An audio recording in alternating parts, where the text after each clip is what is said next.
Uncut and uncensored, and on the fly, and unscripted. Hey guys, with the announcement over this past weekend at New York Comic Con 2019 that there will be indeed a 10th season of the animated series My Little Pony Friendship is Magic, but in comic book form, the reaction has been somewhat mixed. Some are very cool with it, some love it, some love the idea that the series will still continue, but in comic book form. Others, not so much, because they feel that, hey, if you're going to do a 10th season, why not just animate it?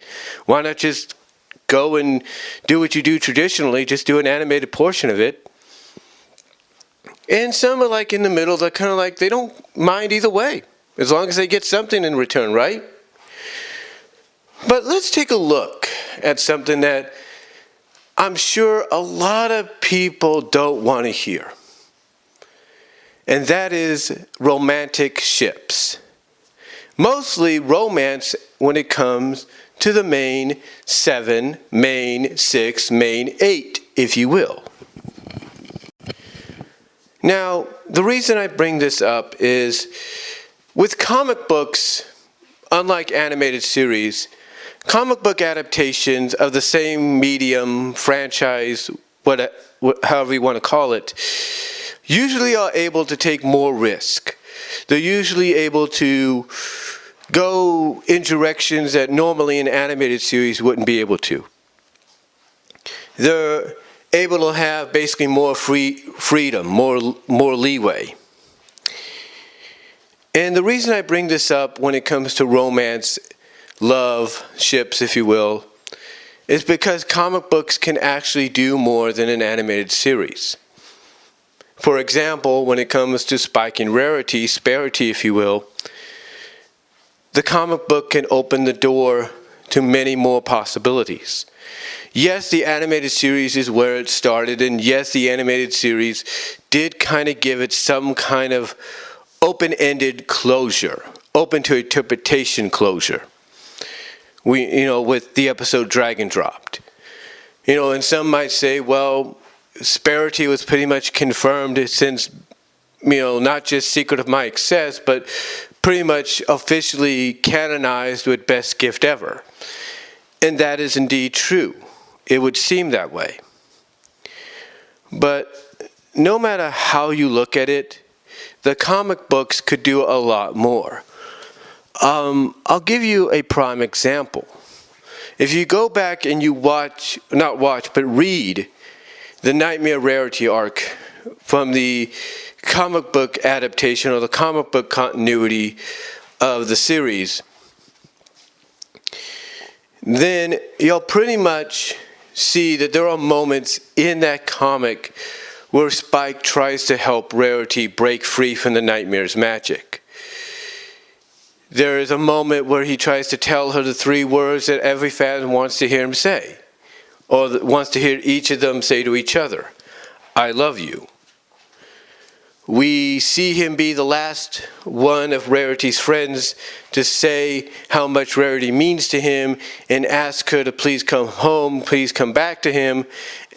And basically by explaining to her how much she means to him and asking her to please come back to him, it's all that's needed. That's the last thing needed to finally break her free from the Nightmare Hold's magic. In the last panel we see of the entire story is of the main 7 on the hill looking into the night sky, and we see Rarity with her arm around Spike and a little heart emoji above them. Now, I don't know how much more they've explored the Sparity relationship, if you will, in the comics, in the comic book continuity, adaptation. I don't know how much they did it, because I haven't really followed the comics that much. But if one of the earlier mega arcs, or one of the earlier more talked about story arcs, not just in the Friendship is Magic comic, but in all of comic books for that time, is willing to go that route, is willing to actually make Sparity kind of like the focal point of how Spike is able to help free Rarity from the Nightmare Magic's hold, then I can only imagine how much more they will able to utilize the ship, if not explore it. Now, the reason I bring that up is because even though the animated series has given us some great moments with the two, and like I said, a lot of folks, including myself, believing that Best Gift Ever and somewhat drag and dropped made Sparity somewhat semi-official and somewhat basically semi-officially canonized. You know, from our speculation, from our standpoint, you can only imagine what a comic book continuation of the animated series could do for that ship as well. Like, you know, they could actually, if season 10 is supposed to take place after season 9 and sort of be like, you know, this is what happens now, you know, with this scenario, with Twilight now in, you know, the position of ruler and her friends as co-rulers. Here's what's going on with them, and here's what's going on between Spike and Rarity, and how their relationship is evolving and developing possibly into something more. You know, you could have that opportunity. You could have that opportunity presented to you in the comics. Heck, you could. One of the things that is mentioned about this is the fact that yes, the comics will have an overall story arc spanning who knows how many issues. I look at 13 at the least, 26 at best because of 26 episodes, 13 episodes, or even 52 at the most because maybe multiple part issues for the story. You know, along with the announcement that there's going to be an overarching story of an overall seasonal story arc, there's also going to be slice of life episodes or issues, if you will. And who knows, maybe one of them could be about Spike and Rarity finally becoming more than just friends, and maybe it takes place, I don't want to say much, but maybe it takes place further down the line, you know, after all is said and done with the coronations and stuff like that, whenever that occurs. So, with that said, something like Spike and Rarity's friendship evolving into a relationship, boyfriend-girlfriend kind of deal, into something more, I should say romantically, is a possibility because the comics could do more than the animated series. They can have more leeway with being able to, you know, go in that direction. The same could be said for Fluttershy and Discord. You know, a lot of people don't like the fact that people ship them, but you know what? You know, the comics open the door. The comics will open the door for that relationship, that friendship, whatever you want to call it, to evolve into something more as well. You know, it'll open the door to allow that to happen. You know, no matter how you might feel about it, you know, they can allow it to be opened up even more so. I mean, the comic book continuity is sort of a hybrid of both the series, of both the animated series and its own, you know, of the animated continuity and its own continuity. But the thing is, you know, they could do a lot more, is what I'm saying. I know it sounds like I'm rambling, I do apologize, but they could do a lot more. So, Fluttershy and Discord, let's say they want to do a slice of life issue with them as well. There you go.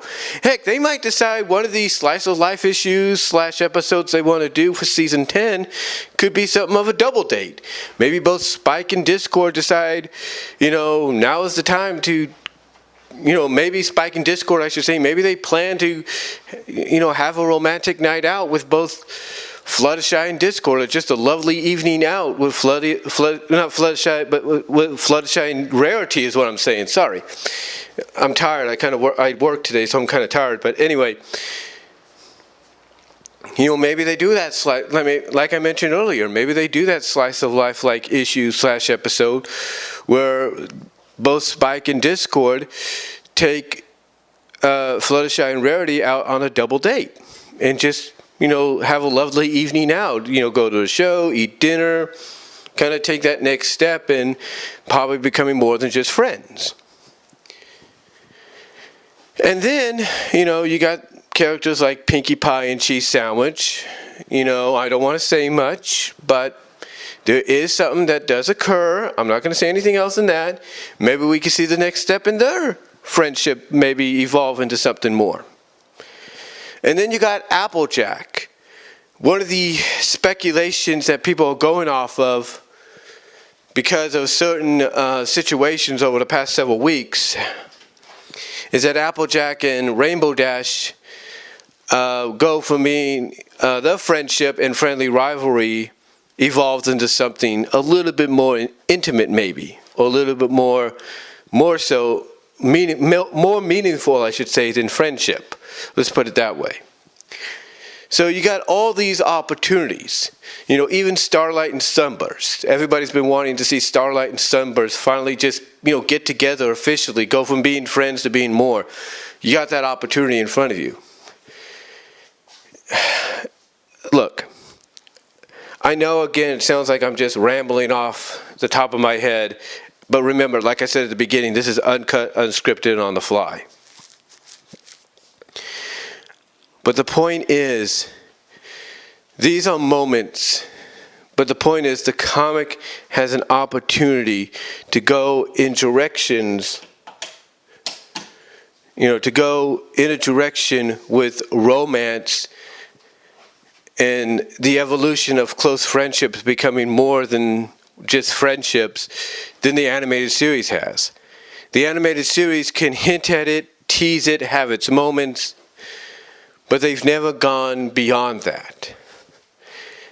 And you've got that opportunity presented to you on a silver platter. And I think the people, at IDW, the people that will work on the comic themselves, maybe with help, or maybe with some help or inspiration or influence by the original series writers, maybe they'll be able to finally do something like that, to, take that, that chance, that opportunity. And, speaking of ships, speaking of romances, what about Big Mac and Sugar Belle? They're married now. What happens with them? Maybe we can get an issue on them. Who knows? Again, the possibilities are there, guys. There's no doubt. There's no doubt about it. And it's not just the ships either. It's not just the ships either. It's also other things as well. There are other moments that could occur and take place. For example, we could get there's rumor and speculation going around that RD, Rainbow Dash, eventually is going to take Spitfire's place as captain of the Wonderbolts. That's eventually a foregone conclusion. But we don't know that. That's just mere speculation. But again, it's a foregone conclusion. Now, on top of that,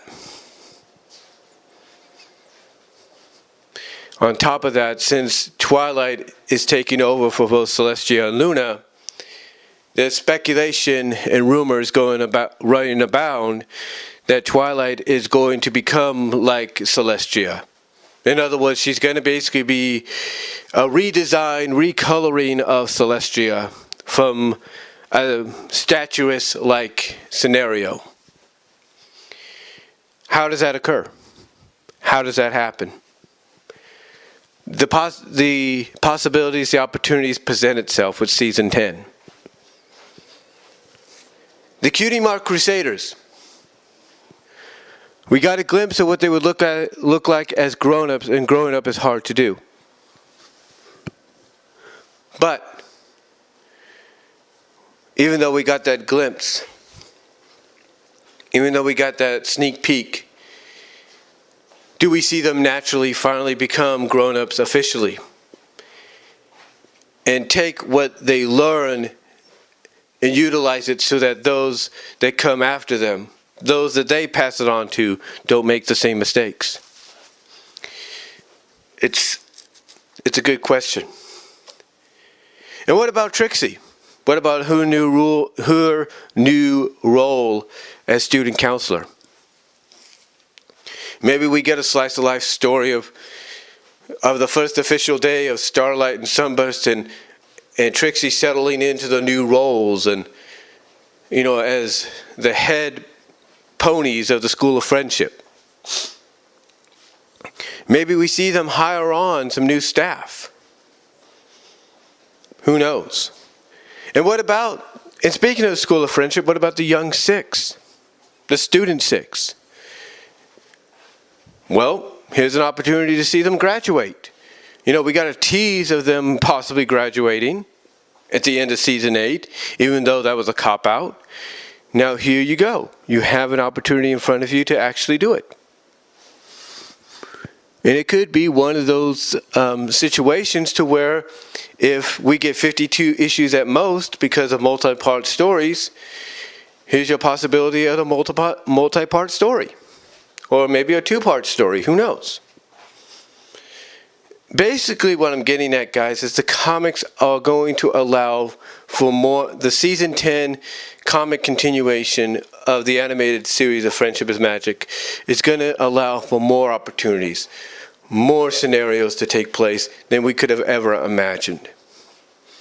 And whether it's just for this run, 13-issue, 26-issue, 52-issue run, you know what? It's better than nothing. It's better than nothing. And who knows?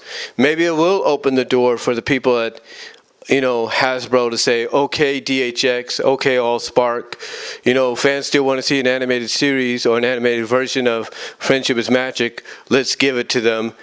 And maybe we might get an animated special or made direct-to-video or direct-to-television feature film that explores, the aftermath of season 9 and is kind of a season 10-like inspired special or movie. Who knows? Possibilities are endless. That's all I'm going to say. The opportunity is presented to the multitude of opportunities is presented to them on a silver platter. And all they have to do is utilize them perfectly. That's all they have to do. But let me know what you guys think, though. Comment down below. I'd love to hear what your guys' thoughts are on basically the opportunities that lie right in the hands of those that are going to be working on, if not currently are working on, the season 10 comic continuation of the animated series of Friendship is Magic. Let me know what you guys think down below. Comment if you like. And I'm out.